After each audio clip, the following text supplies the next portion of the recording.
민수기 14번째 시간입니다. 민수기는 36장까지 있는데 지금 우리는 10장을 넘어가고 있습니다. 본문에 들어가기 전에 지난 내용들을 정리하고 가겠습니다. 하나님은 가나안으로 출발하기 전에 이스라엘 백성들 중 종족과 가문에 따라 20세 이상으로 싸움에 나갈 만한 자를 세라고 합니다. 모두 60만 3,550명이었습니다. 이는 레위인을 뺀 숫자입니다. 하나님이 또 모세에게 말씀하십니다. 지파별 리더들을 뽑고 진영을 편성하는데 회막을 중심으로 동쪽은 유다 진영, 이사갈 수불론, 유다 지파죠. 남쪽은 루벤 진영, 갓 시므온을 포함해서 서쪽은 에브라임 진영, 므낫세 베냐민 에브라임 이렇게 또 북쪽은 단 진영, 단, 아셀, 납달리 이렇게 위치를 정하시고 행진 순서도 정해주셨습니다. 그리고 레위인의 숫자를 또 세라고 하시는데 가문과 종족에 따라 1개월 이상 된 남자를 계수하라고 합니다. 이들은 모두 2만 2천 명이었습니다. 그리고 이스라엘 자손에 처음 태어난 남자 1개월 이상 된 자의 수를 또 계수하라고 하십니다. 모두 2만 2,273명이었습니다. 레위인보다 이스라엘 자손 첫 태생 1개월 이상 된 자의 수가 273명이 더 많았습니다. 그래서 그 숫자만큼 속전세를 내되 한 사람의 성전세겔로 5세겔씩을 내도록 했습니다. 이것은 아론과 그 아들들의 몫으로 돌아갔습니다. 그리고 레위인에게 직무를 맡기셨습니다. 레위에게는 세 아들이 있는데 고앗, 게르손, 므라리입니다. 고앗은 성전 기물들을 담당하고 담당 제사장은 엘르아살입니다.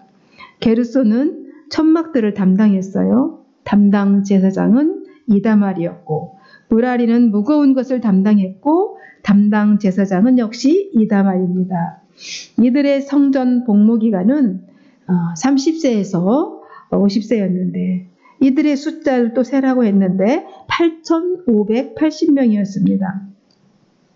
성전에서 일할 수 있는 나이는 25세부터이지만 성막을 옮기는 일, 성전을 옮기는 일은 아주 신중해야 하기 때문에 30세부터입니다.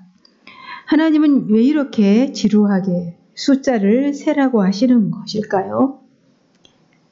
여러분, 우리 단체 여행하기 전에 제일 먼저 해야 하는 것이 인원 파악 업무 분담 아니겠습니까?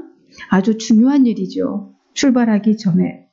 숫자 파악하고 레위인의 업무를 분담하고 이제 그 다음에는 진영을 정결하게 하십니다. 유출병 환자나 나병 환자 또 주검으로 부정한 자들을 진영 밖으로 내보내라고 하십니다. 그리고 죄를 지은 자는 그 죄에 대해 자복하고 죄값을 온전히 ghaf라 말씀하십니다. 손에 끼친 것에 대해서 5분의 1을 더해가지고 갚고 순장과 함께 속죄제도 드려서 온전하게 속죄를 해서 성결하게 하라는 것이지요. 그리고 이제 아내의 부정을 밝혀내는 절차인 의심의 법을 주셨습니다. 아내가 탈선했거나 또 음행을 한 것 같은 어떤 심증은 있는데 근데 물증은 없어. 또는 어떤 때는 또 그 남성 중심 사회에서 또 아내의 흠을 잡아서 이혼하려는 그 의도가 있을 때도 있는데 이 절차를 통해서 진실을 밝혀내도록 한 것입니다. 이는 남성 중심 사회에서 여성이 억울한 일 당하지 않고 오히려 이를 진실을 밝혀내므로 여성을 보호하고 또 지켜낼 수 있도록 가정을 지켜낼 수 있도록 하시는 하나님의 깊은 배려인 것이지요. 이어서 하나님은 여자든 남자든 레위인이 아니더라도 하나님께 헌신하고 싶을 때가 있지 않습니까? 나도 또 하나님께 헌신하고 싶어. 꼭 레위인만 하나님의 사람인가? 라고 생각하며 이제 나도 레위인처럼 헌신하고 싶다는 소원을 하는 사람이 있다면 자신을 구별해서 드릴 수 있는 그런 법을 주셨어요. 그것이 바로 나시린의 법입니다. 그 법을 주셔서 온전히 헌신하도록 그렇게 하셨습니다. 그리고 하나님은 백성들을 축복하셨죠. 아론에게 이렇게 축복하라고 하셨습니다.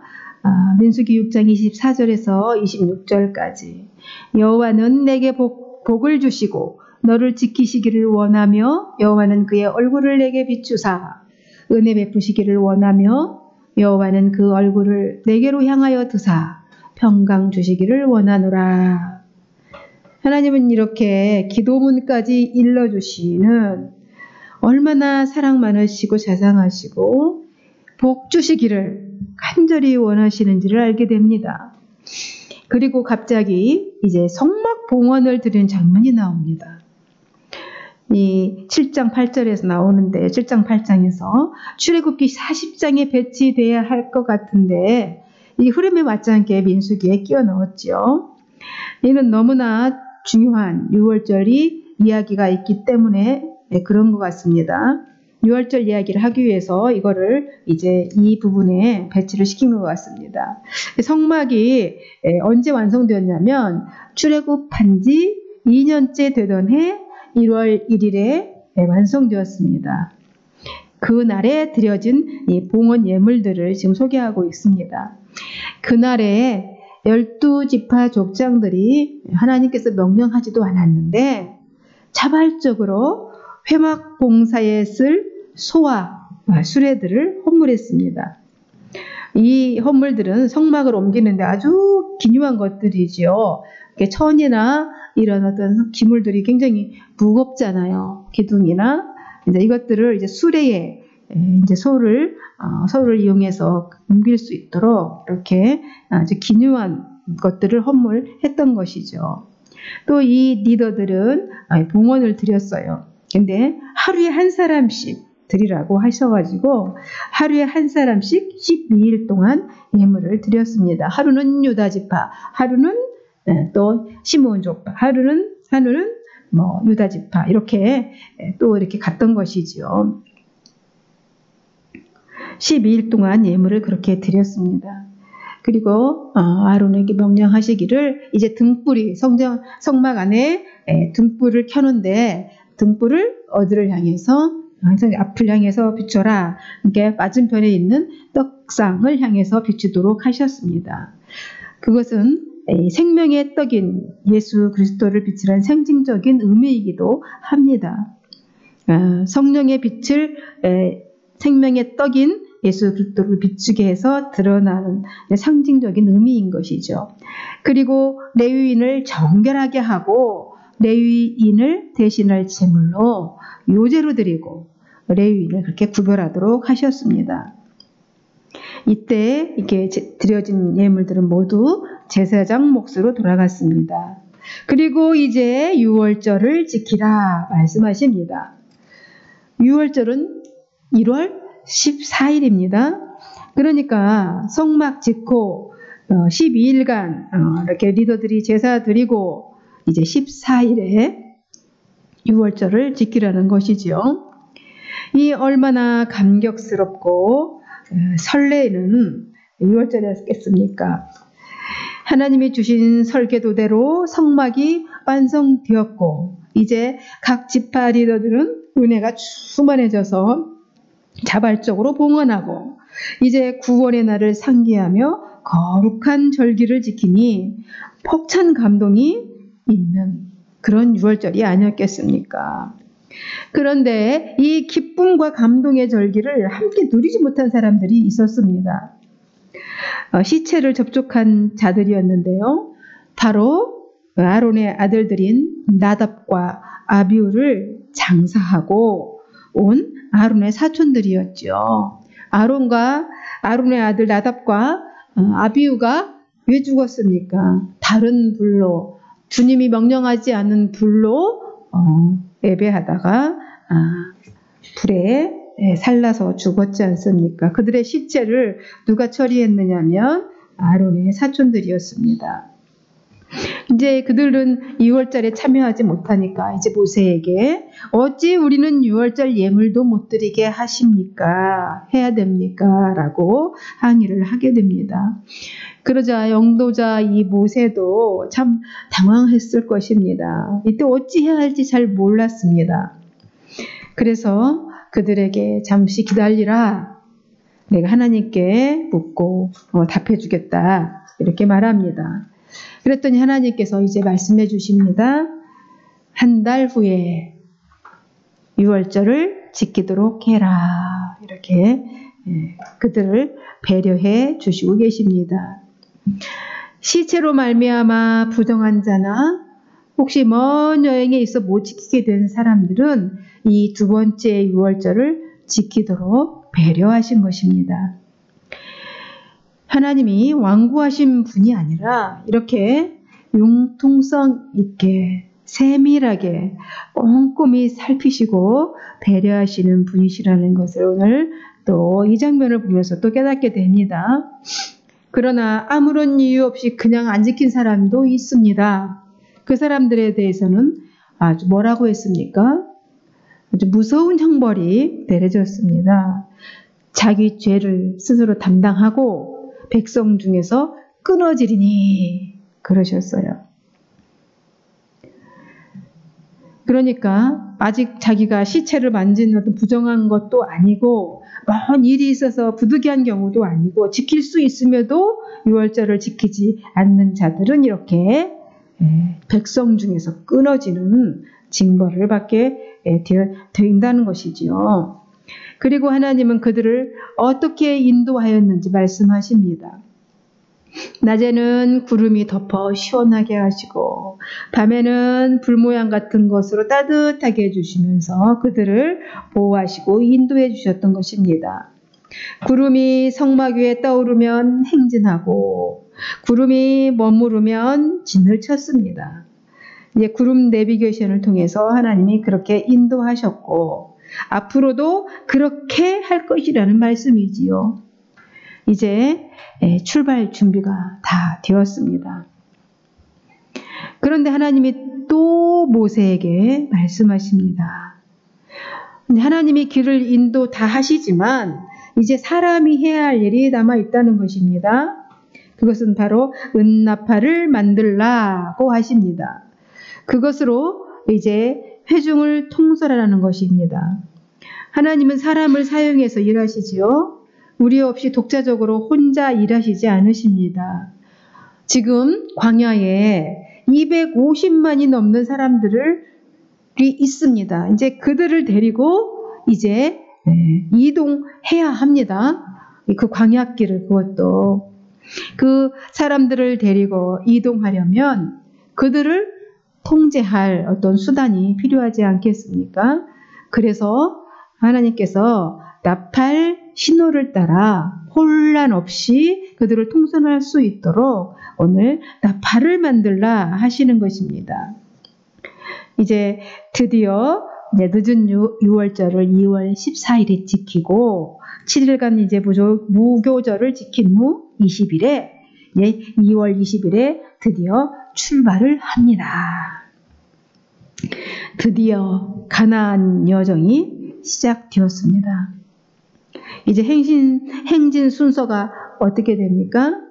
맨 앞에서 나팔을 제사장이 붑니다. 그리고 유다 진영이 이제 앞장서서 따박따박 이렇게 줄을 맞춰서 쫙 걸어가고 있고요. 그 다음에 두 번째로 게르손, 그 다음에 무라리 자손이 그 뒤를 따라갑니다.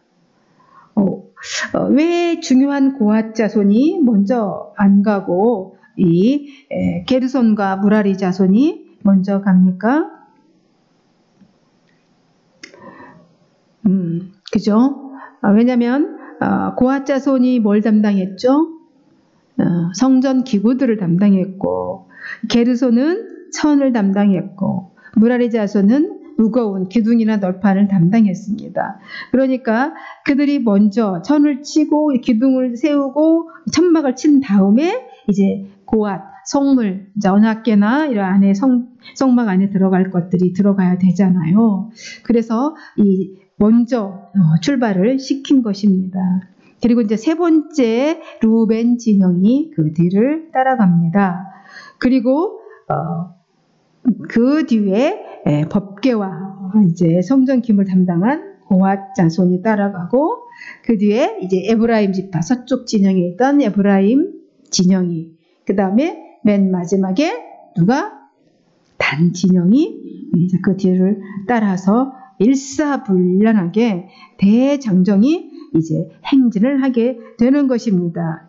이제 가나안 여정 대장정이 시작된 것이죠. 완벽한 하나님의 군대 조직이 되어서 정확하게 대열에 맞춰 일사불란하게 이제 행진합니다. 모압 지절 백성들을 이제 질서 있게 조직적으로 움직이도록 하셨습니다. 정말 멋진 하나님이십니다. 할렐루야, 아멘. 이렇게 떠날 이때에 모세가 미디안의 갠 족속인 호밥에게 함께 가자고 합니다. 29절입니다. 모세는 호밥은 사랑하는 자라는 뜻인데 이 호밥에게 우리와 함께 가면 복이 있을 것이다. 우리가 왜냐면 복받은 사람이니까 이렇게 하면서 설득을 하지요. 모세가 호밥을 설득을 합니다. 호밥은 따라갔을까요? 안 따라갔을까요? 네, 안 따라갔다고요? 네, 30절에 보면은 일단 거절한 것으로 보입니다. 그런데 사사기 1장 16절에 보면 모세의 장인은 갠 사람이라 그의 자손이 유다 자손과 함께 종려나무 성읍에서 올라가서 아랏 남방의 유다 황무지에 이르러 그 백성 중에 거주하니라 라고 이렇게 기록된 것으로 보아서 이때 같이 따라갔던 것으로 보입니다. 성경에는 모세의 장인을 르우엘, 이드로, 호밥이라는 이 세 가지 이름으로 막 표현해서 막 헷갈립니다. 잘 이렇게 따져보지 않으면 이해할 수가 없어요. 그러니까 일반적인 해석은 르우엘과 이드로는 이제 모세의 장인이 맞다고 이렇게 동일 인물이라고 이렇게 해석을 하고 있고요. 호밥은 모세의 처남, 쉽게 얘기하면 십보라, 아내 십보라의 형제이죠. 이드로의 아들 호밥이라고 이렇게 해석을 합니다. 그런데 모세는 하나님이 다 인도하시는데 왜 호밥에게 도움을 청하고 있는 것일까요? 그렇죠? 하나님이 다 하셨잖아요. 아직까지 구름 기둥으로 불 기둥으로 만나 먹이시고 그러셨는데 또 메추라기 주시고 근데 지금 호밥에게 도움을 청하고 있습니다. 그런데 여러분 이때 모세의 나이가 82세이잖아요. 80세에 부름받아서 지금 2년이 지났으니까 호밥은 광야 생활 전문가입니다. 물론 모세도 광야에서 40년을 살아서 알고 있지만 그 모세는 니도 앞장서서 가는 사람이잖아요. 그러니까 대부분의 백성들은 지금 모르죠. 광야에서 시키는 대로 그냥 그렇게 살았던 사람이지 광야를 누비면서 헤치면서 살았던 사람들은 아니잖아요. 그리고 하나님께서 다 일일이 이러쿵저러쿵 모든 삶을 다 알려줄 수는 없지 않습니까? 그래서 하나님은 무조건 이렇게 해라 저렇게 하라 하는 분이 아니시지요. 하나님은 세계 역사 또 인간사를 사용해서 구원사를 이루어 가시는 분이십니다. 그러니까 우리의 생각, 우리의 삶, 우리의 역사의 흐름 이 모든 것들을 다 사용하셔서 일하시는 것이지요. 비록 이스라엘 백성인 아니지만, 미디안 백성이지만, 하나님을 잘 모르지만 하나님은 그들도 사용하시는 것입니다. 그러니까 하나님의 일을 이루어갈 때에 기독교인만, 그리스도인만 사용하시는 게 아니라는 거예요. 믿지 않는 사람들을 통해서도 놀라운 일을, 하나님의 놀라운 일들을 행하신다는 것이죠. 이제 이들이 시내의 산을 떠나서 3일길을 갔습니다. 언약궤가 앞서갔죠. 낮에는 구름 기둥이 위에 덮었기 때문에 시원하게 행진할 수 있었습니다. 그런데 여러분, 언약궤는 무슨 역할을 합니까? 언약궤가 앞장서서 갔어요. 언약궤는 길을 인도하는 역할을 합니다. 33절에 보니까 앞서 가셔서 대적을 또 물리치는 일을 하는 언약궤입니다. 먼저 앞서가서 대적을 물리쳐 주십니다. 그리고 36절에 가서 보니까 하나님과 함께 하시게 하는 역할을 하는 것이지요. 여호수아서를 보면 여호수아가 요단강을 건널 때 뭐가 먼저 건너죠? 언약궤를 메고 딱 발을 디뎠을 때 요단강이 갈라졌습니다. 언약궤가 먼저 요단강에 들어갔습니다. 이는 무슨 의미냐면 친히 하나님이 가나안에 있는 7 족속들, 대적들을 물리치신다는 것을 상징하는 것이지요. 지금 이스라엘 백성들은 하나님의 인도함을 받고 가고 있는 중입니다. 우린 여기서 이제 묵상 포인트가 있습니다. 그럼 우리는 누구의 인도함을 받고 있는지요? 혹시 내가 짜놓은 플랜을 가지고 하나님께 이대로 이루어지게 해달라고 하고 있지는 않는지요? 그리고 이제 11장 1절을 보니까 아직까지는 하나님이 말씀하셨어요. 근데 이번에는 들으셨습니다. 시내산을 떠난 지 3일이 지났습니다. 지금 우리는 11장, 민수기 11장을 가고 있습니다. 그런데 하나님이 들어보시니 백성들이 악한 말로 원망을 했습니다. 어떤 악한 말이었을까요? 그들은 무엇 때문에 하나님이 인도한 지 3일 만에 그렇게 악한 말을 했을까요? 참 속상합니다. 하나님의 입장에서. 원망을 한다는 것은 하나님이 지금 인도하고 있는데 그 인도하고 있는 그 것에 대해서 대적하고 있는 것이지요. 하나님이 화가 나셨을까요? 안 나셨을까요? 하나님이 무척 화가 나셨습니다. 그래서 불을 내렸습니다. 불을 내려서 진영 끝을 확 살랐습니다. 우리 같으면 불이 화가 나서 진영에 확 쏴서 다 확 그냥 그랬을 건데 하나님은 진영 끝에 살짝 불을 내리셔서 불을 붙이셨습니다. 그러자 모세가 그것을 보고 부르짖습니다. 부르짖어 기도합니다. 그러자 불이 꺼졌습니다. 여기서 우리는 한 사람이 얼마나 중요한지를 다시 한번 생각하게 됩니다. 한 사람의 그 중보 기도, 이 한 사람의 중보 기도가 얼마나 대단한 것인지를 보여주고 있습니다. 모세가 기도하니까 진영 끝에 붙었던 불이 사라집니다. 하나님은 불을 가운데 내리시지 않고 끝에 내리셨어요. 왜 그러셨습니까? 정말 다 불살라도 시원치 않지만 그냥 경고 정도로 끝내주신 것이지요. 이 사건을 디베라 사건이라고 합니다. 그래서 그곳 이름을 디베랴라고 뜻이 불사름이라는 뜻이니까 그 지역을 디베랴라고 지어준 것입니다. 블럭이 되었습니다. 디베랴 부를 때마다 이 사건이 생각이 나겠죠. 그러라고 아마 지명이 디베랴로 붙인 것 같습니다. 시내산을 떠난 지 3일 만에 일어난 사건입니다. 여러분, 이제 가나안 여정이 계속 진행될 것입니다. 이 여정들을 통해서 하나님의 행하심과 또 우리의 속성을 낱낱이 들여다보며 하나님과의 깊은 체험이 있으시기를 주님의 이름으로 간절히 부탁드립니다. 기도하겠습니다.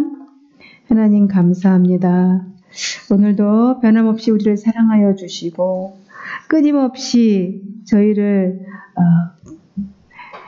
고쳐주시고 인도해 주셔서 감사합니다. 우리도 지금 가나안으로 걸어가고 있는 여정 중에 있습니다. 우리 인생들도 오늘 불기둥과 구름기둥으로 인도하시고 지키셨던 것처럼 우리의 인생도 주님 앞에 내놓사오니 주님이 인도하시고 주님이 보호해 주옵시고 우리 말씀들을 통해서 깨닫게 하셔서 곁길로 가지 않게 하시고 오직 주님의 인도하심만 받고 따라가게 하옵소서.